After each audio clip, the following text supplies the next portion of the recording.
जगात भारी कोल्हापुरी महाराष्ट्रातील कौशल्यांचं प्रतीक म्हणून कोल्हापुरी चप्पलांकडे पाहिलं जातं। एकेकाळी मातीच्या गंधात बनणारी ही पारंपरिक कोल्हापुरी चप्पल सुमारे 800 वर्षांपूर्वीच्या शिलाहार काळापासून चालत आली आहे। कोल्हापुरी चप्पलांना भारतात एवढा मान दिला गेला नाही, पण आता हीच कोल्हापुरी चप्पल आंतरराष्ट्रीय फॅशन रॅम्पवर झळकली आणि वादाच्या कचाट्यात अडकली।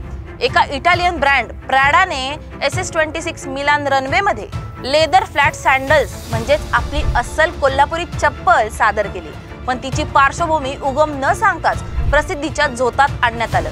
यावर भारतातून संतप्त प्रतिक्रिया आणि राग उफाळून आल्याचं दिसलं। यावर स्थानिक कारागीर, राजकीय नेते यांनी सोशल मीडियावरून आरोप प्रत्यारोप केले। यावरून कला चोरण्याचा आरोप करण्यात आला।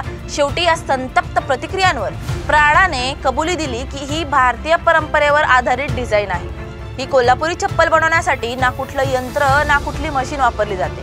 हे एक अफाट कौशल्य आहे। हे अफाट कौशल्य असतानाही एखादा आंतरराष्ट्रीय ब्रँड जेव्हा त्यांच्या स्वतःच्या मालकी हक्क असल्याचं सांगतो, तेव्हाच का भारताला जाग येते? कोल्हापुरी चप्पल ही आपली सांस्कृतिक आणि कौशल्याची ओळख आहे, ज्याचा अभिमान आपल्याला सतत ठेवायला हवा।